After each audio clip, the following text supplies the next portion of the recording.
कार्तिक मास में सुने रविवार व्रत कथा। प्राचीन काल में एक बुढ़िया रहती थी। वो नित्य नियम रूप से रविवार का व्रत करती। रविवार के दिन सूर्योदय से पहले उठकर बुढ़िया स्नादि से निवृत्त होकर आंगन को गोबर से लीप कर स्वच्छ करती। उसके बाद सूर्य भगवान की पूजा करते हुए रविवार व्रत कथा सुनकर सूर्य भगवान का भोग लगाकर दिन में एक समय भोजन करती। सूर्य भगवान की अनुकंपा से बुढ़िया को किसी प्रकार की चिंता और कष्ट नहीं था। धीरे धीरे उसका घर धन से भर रहा था। उससे बुढ़िया को सुखी होते देख कर उसकी पड़ोसी उसे जलने लगी। बुढ़िया ने कोई गाय नहीं पाल रखी थी, अतः वो अपनी पड़ोसिन के आंगन में बंधी गाय का गोबर लाती थी। पड़ोसिन ने कुछ सोचकर अपनी गाय को घर के भीतर बांध दिया। रविवार को गोबर न मिलने से बुढ़िया अपना आंगन नहीं लीप सकी। आंगन न लीप पाने के कारण उस बुढ़िया ने सूर्य भगवान को भोग नहीं लगाया और उस दिन सवाए भी भोजन नहीं किया। सूर्यास्त होने पर बुढ़िया भूखी प्यासी सो गई। प्रातः काल सूर्योदय से पूर्व उस बुढ़िया की आँख खुली तो वो अपने घर के आंगन में सुंदर गाय और बछड़े को देखकर हैरान हो गई। गाय को आंगन में बांधकर उसने जल्दी से उसे चारा लगा कर खिलाया।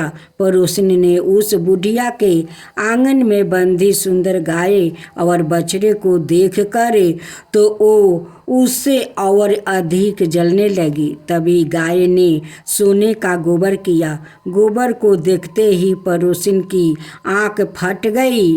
पड़ोसिन ने उस बुढ़िया को आसपास ना पाकर तुरंत उस गोबर को उठाया और अपने गोबर ले गई और अपनी गाय का गोबर वहाँ राख आई।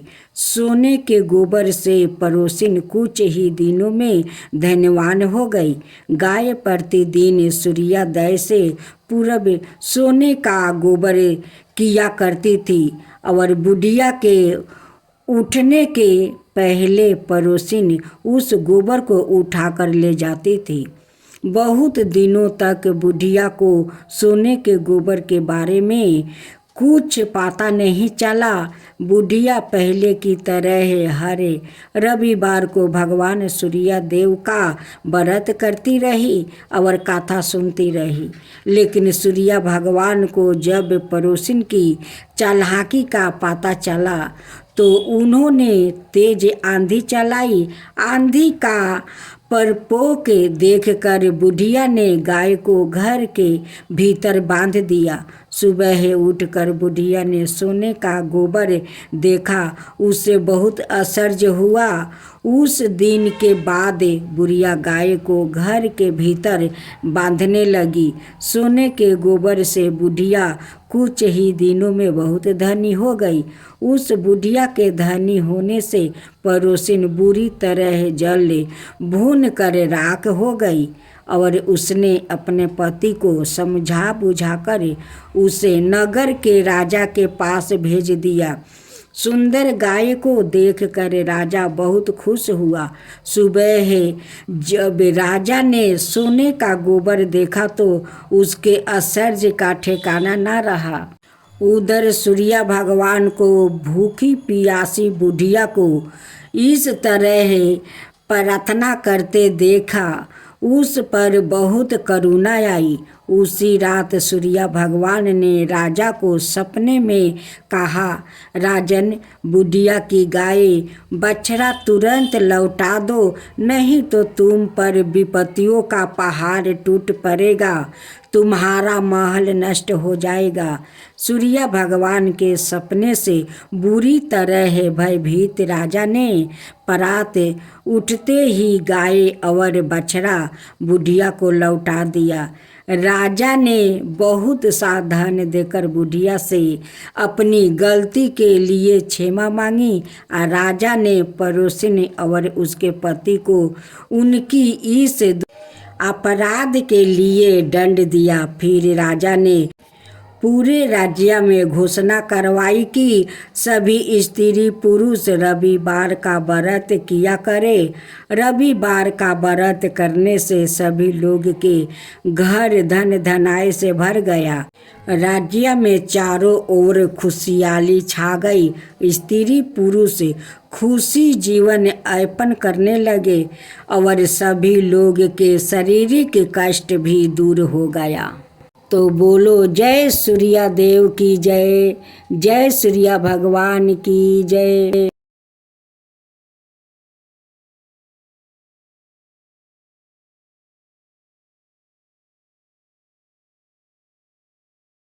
अब आप सुने आंवला नमी की व्रत कथा। काशी नगर में एक निस्तान धर्मात्मा था।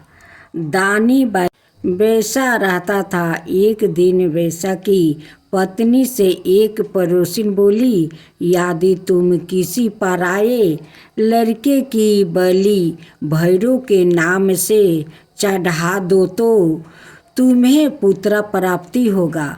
यह बात जब वैसा को पता चली तो उसने अस्वीकार कर दिया, परंतु उसकी पत्नी मौके की तलाश में लगी रही। एक दिन एक कन्या को उसने कुएं में गिराकर भैरव देवता के नाम पर बलि दी। इस हत्या का परिणाम विपरीत हुआ।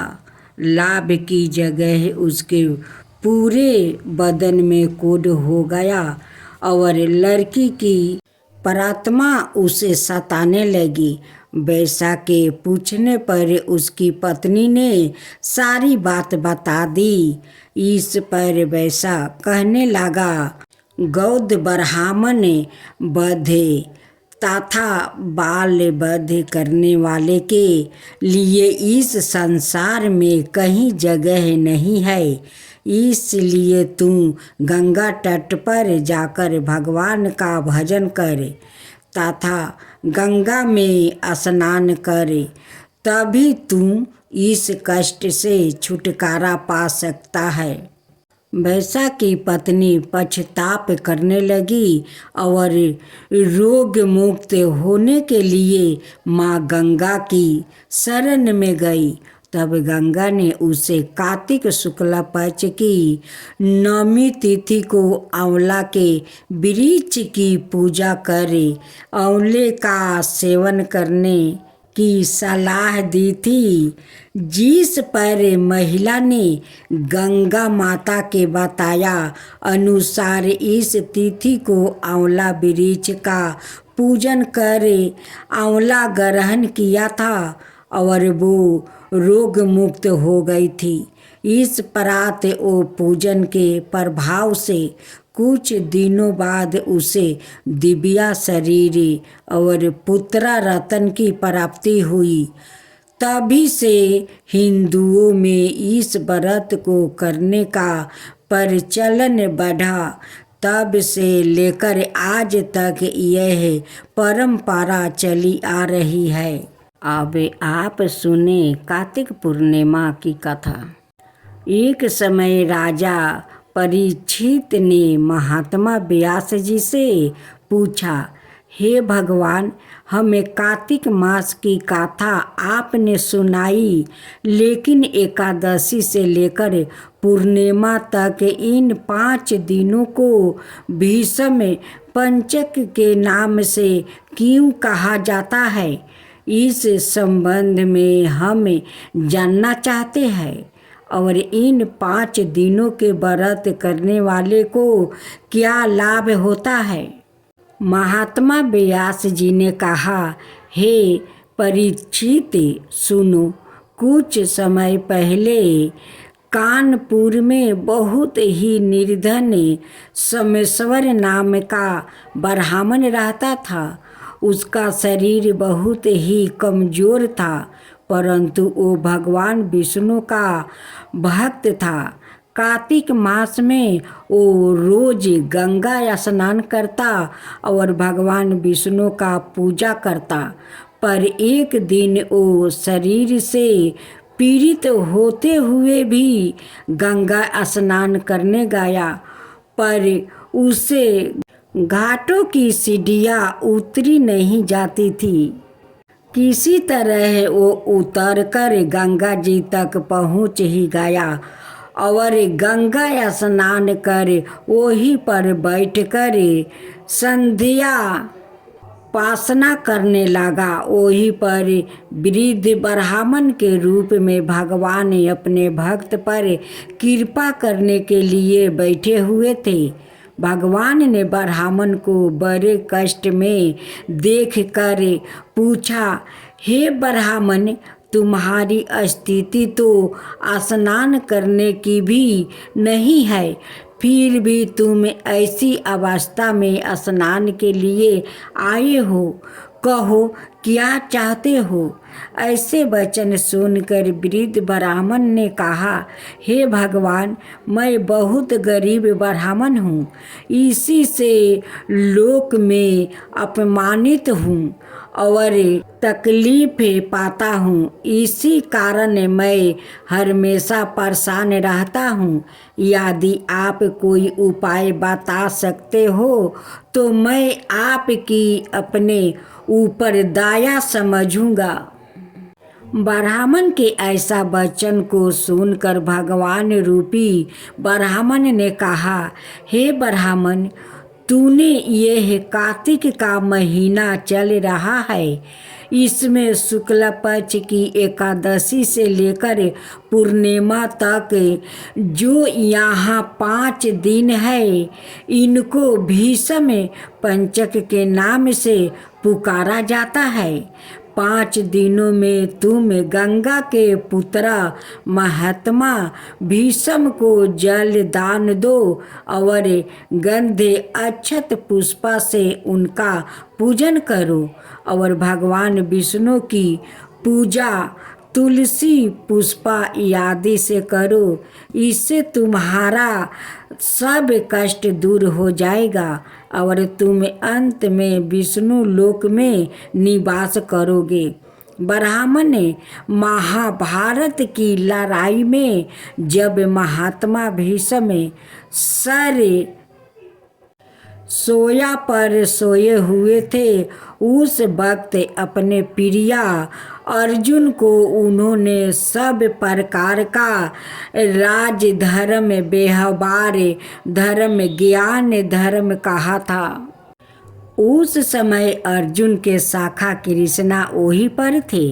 जब भीष्म से कृष्णा ने कहा कि हे पीताम्बर, जो मनुष्य कार्तिक मास के शुक्ल पक्ष की एकादशी से लेकर पूर्णिमा तक तुम्हारे नाम से जल देगा और आपकी पूजा करेगा, वो पूजा मैं स्वीकार करूँगा और उसके सब कष्ट दूर करूँगा। अतः हे ब्राह्मण, तू इस भीष्म पंचक में महात्मा भीष्म का पूजन कर। इसके करने से तेरे सब कष्ट दूर हो जाएगा। उसके बाद उस ब्राह्मण ने भीष्म पंचक का व्रत किया और सब सुखों को प्राप्ति करता हुआ अंत में विष्णु लोक में गया। इसलिए कार्तिक मास में महात्मा भीष्म का व्रत भी अवश्य करना चाहिए। इससे सबर आनंद प्राप्ति होता है और अंत में मोक्ष की प्राप्ति होती है। अब आप सुने अक्षय नवमी की व्रत कथा।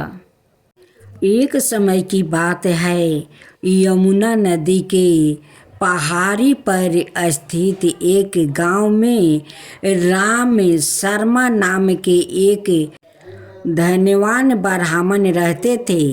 वो बड़े परिश्रमी और दयालु स्वभाव के थे। दान पुण्य करना और दीन दुखियों की मदद करना उनकी नित्य कर्म था। ब्राह्मण के कृष्णा और धनंजय नाम के 2 पुत्र थे। ब्राह्मण अब बूढ़े हो गए थे, इसलिए गृहस्थी का कार्य पुत्र को सौंप कर वन में तपस्या करने चले गए। वन में कुछ समय रहने के बाद उनकी मृत्यु हो गई। उनकी मृत्यु के बाद दोनों पुत्र गलत राह पर चलने लगे।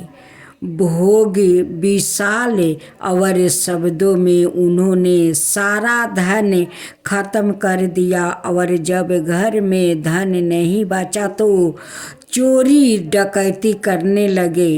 एक दिन रात में वो दोनों किसी घर में चोरी कर रहे थे कि राजा के सिपाहियों ने उन्हें पकड़ लिया। सिपाही उन्हें राजा के पास ले आया और राजा ने दंडवत रूप उन दोनों को देश से निकाल दिया। राज्य से निकाल दिया जाने के बाद वो दोनों वन में रहने लगे। लेकिन दुर्भाग्यवश एक दिन एक सिंह ने उन्हें दोनों को मार डाला। मरने के बाद दोनों यम लोग पहुँचे जहाँ उनके कर्मों का फल मिलना था। पूरा लेखा जोखा करने के बाद चित्रगुप्त ने कृष्णा को नरक में डालने और धनंजय को स्वर्ग ले जाने का आदेश दिया। चित्रगुप्त की आज्ञा अनुसार यमदूत ने कृष्णा को नरक में डाल दिया और धनंजय को लेकर स्वर्ग जाने लगा। धनंजय को इससे 12 आश्चर्य हुआ। उसने यमदूत से कहा, हे देवदूत, हम दोनों एक ही माता के गर्भ से उत्पन्न हुई हूँ। हमने साथ में अत्याचार किया, पुण्य कर्मों की बात भी कभी नहीं की। फिर यह कैसा संभव हुआ कि मैं स्वर्ग जा रहा हूँ और मेरे भाई को नरक में डाल दिया गया। यमदूत ने उत्तर दिया, हे धनंजय, रिश्ते नाते केवल जन्म के साथ होते हैं, कर्म के नहीं। तुम्हारे कर्मों से तुम एक पुण्य आत्मा हो, इसलिए स्वर्ग जा रहे हो। एक समय की बात है, तुम कार्तिक मास में अपने आचार्य के साथ उनके वस्तु और अन्य सामानों को लेकर यमुना तट पर गए थे। वहाँ तुमने आचार्य की आज्ञा से शुक्ल पक्ष की 9वीं, 10वीं और एकादशी तिथि में नदी में स्नान किया था और सभी आवश्यक नियमों का पालन किया था। उसी के पुण्य प्राप्त से तुमको अक्षय स्वर्ग जाने का फल प्राप्ति हुआ है। उधर तुम्हारे भाई ने ऐसा कोई पुण्य नहीं किया, इसलिए वो नरक में सड़ता रहेगा। यह सुनकर धनंजय को बड़ा दुख हुआ और उसने यमदूत से अपने भाई की मुक्ति का मार्ग पूछा। यमदूत ने बताया, हे धनंजय, तुम्हारे पुण्य जन्मों के पुण्य को बतला रहा हूँ। पिछले जन्म में तुमने कार्तिक मास के शुक्ल पक्ष की 9वीं तिथि को वस्तु, स्वर्ण, रत्न और कृष्णमंड दान दिया था। इससे तुम्हें जो पुण्य प्राप्ति हुआ है वो स्वर्ग वालों के लिए भी दुर्लभ है। यदि तुम वो पुण्य अपने भाई को दान कर दो तो वो नरक से मुक्ति पा सकता है। यह सुनकर धनंजय ने अपने पूर्व जन्म का पुण्य अपने भाई को दान कर दिया। उस पुण्य दान के प्रभाव से कृष्णा को नरक से मुक्ति मिल गई और वो अपने भाई धनंजय के साथ भगवान विष्णु के परम पद का अधिकारी हुआ। तो यह थी अक्षय नवमी की संपूर्ण गाथा। इस दिन वस्तु रत्न कृष्णमंड आदि दान करने से उत्तम पुण्य की प्राप्ति होती है।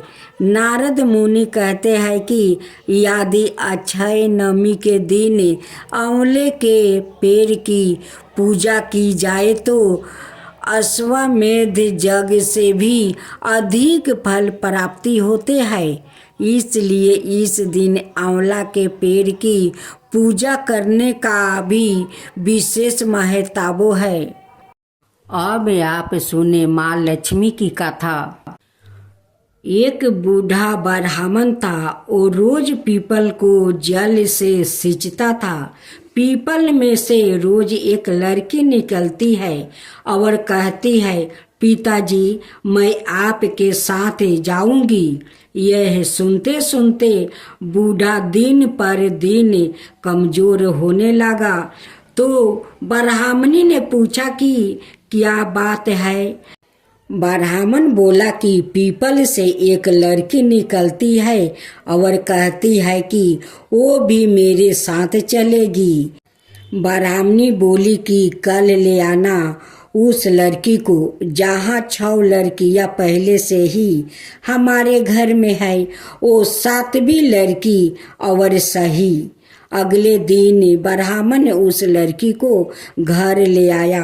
घर लाने के बाद ब्राह्मण आटा मांगने गया तो उसे पहले दिनों की अपेक्षा आज ज़्यादा आटा मिला। जब ब्राह्मणी वो आटा सानने लगी तो लड़की ने कहा कि लाओ माँ मैं सान देती हूँ। जब वो आटा सानने बैठी तो परात भर गई।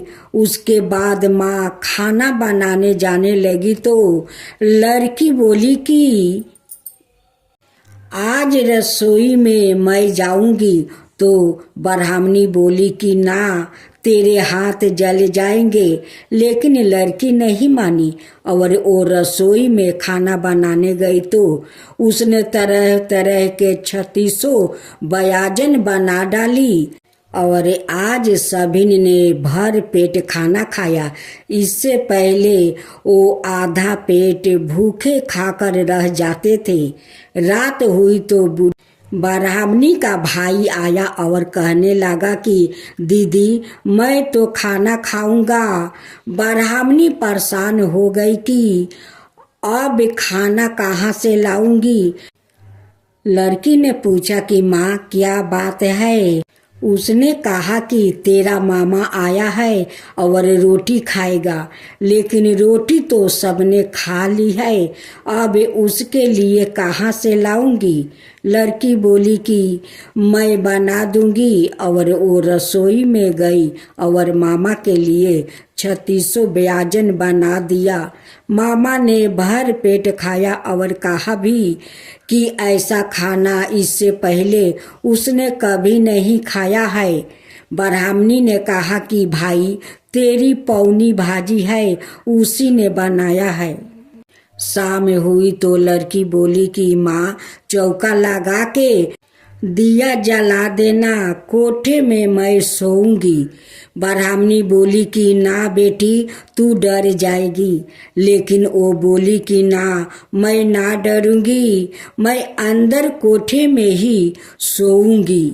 चाहे कोठे में ही जाकर वो सो गई। आधी रात को लड़की उठी और चारों ओर आंख फाड़ी तो धन ही धन हो गया। वो बाहर जाने लगी तो एक ब्राह्मण ने सो रहा था। उसने देखा तो कहा कि बेटी तू कहाँ चली। लड़की बोली कि मैं तो दरिद्रता दूर करने आई थी, अगर तुम्हें दूर करवानी है तो करवा लो। उसने ब्राह्मण के घर में भी आँख से देखा तो चारों ओर धन ही धन हो गया। सुबह सवेरे सब उठे तो लड़की को ना पाकर ढूंढने लगे कि पौनी बेटी कहाँ चली गई। ब्राह्मण बोला कि वो तो लक्ष्मी माता थी जो तुम्हारे साथ मेरी दलिद्रता भी दूर कर गई। हे लक्ष्मी माता, जैसे आपने उनकी दलिद्रता दूर की वैसे ही सबकी करना। एक नगर में एक साहूकार अपनी पत्नी के साथ रहता था, लेकिन वो निस्तान थे। वो दोनों भगवान शंकर की पूजा किया करते थे। एक दिन पार्वती जी कहने लगी कि यह आपकी इतनी पूजा करते हैं, फिर आप इनकी इच्छा पूरी क्यों नहीं करते हैं। शंकर जी कहते हैं कि इन्हें संतान सुख नहीं है, इसलिए यह इतनी पूजा करते हैं। पार्वती जी बोली कि आप इन्हें पुत्र क्यों नहीं दे रहे हैं। शंकर जी ने कहा कि इनके भाग्य में पुत्र का सुख नहीं है, लेकिन पार्वती जी नहीं मानी और वो जिद करने लगी। शंकर भगवान बोले कि ठीक है, इन्हें पुत्र की प्राप्ति हो जाएगी, लेकिन वो केवल 12 बरस तक ही जीवित रहेगा। साहूकार शंकर पार्वती जी की बात सुने राजी था। कुछ समय बाद साहूकारनी ने पुत्र को जन्म दिया, लेकिन साहूकार को कोई खुशी नहीं हुई। पूरे परिवार में इसका जश्न मनाया गया। उनका बेटा बड़ा हुआ तो साहूकारनी ने कहने लगी कि मैं अपने बेटे का विवाह रचाऊंगी। साहूकार ने उसे बहुत मना किया, लेकिन वो नहीं मानी। तो साहूकार ने उसे कहा कि हमारे बेटे की आयु केवल 12 बरस तक ही है। साहूकारनी ने कहने लगी कि कोई बात नहीं, मैं इसका विवाह करके अपने मन की बात तो कर लूं। साहूकार ने बेटे का विवाह करवा दिया। घर में बहू आ गई और उन्होंने बहू को सारी बात बता दिया कि उनके बेटे की आयु केवल 12 बरस की है। बहू ने कहा कि कोई बात नहीं, मेरे भाग्य में जो लिखा था वही हुआ। अब हम तीनों मिलकर पूजा किया करेंगे। और उन्होंने हर रोज पूजा आरंभ कर दिया। एक दिन ऐसा भी आ गया जब लड़के की आयु पूरी हो गई। यमराज साहूकार के बेटे को लेने आ गए तो साहूकार ने कहने लगा कि मेरा पुत्र अपनी पत्नी के साथ है। यमराज उसकी पत्नी के पास गया तो वो बोली, अभी तो मेरे पति ने जीवन का कोई सुख नहीं देखा और आप उसे लेने आ गए। यमराज बोले कि इसकी इतनी ही आयु थी जो यह भोग चुका। पत्नी ने कहा कि हे भगवान, कोई ऐसा उपाय नहीं है जिससे मेरे पति की आयु बढ़ जाए। यमराज बोले कि यह क्या होता है। लेकिन भगवान बोले कि यमराज का काला कंबल, लोहे का सतला 5.25 रुपये उठाकर रख दे। 1 बरस पूरा होने पर यह किसी को दे देना, तुम्हारे पति की आयु लंबी हो जाएगी। जैसा भगवान ने बताया बहू ने ऐसा ही किया और इसके पति की आयु लंबी हो गई। यमराज की जय।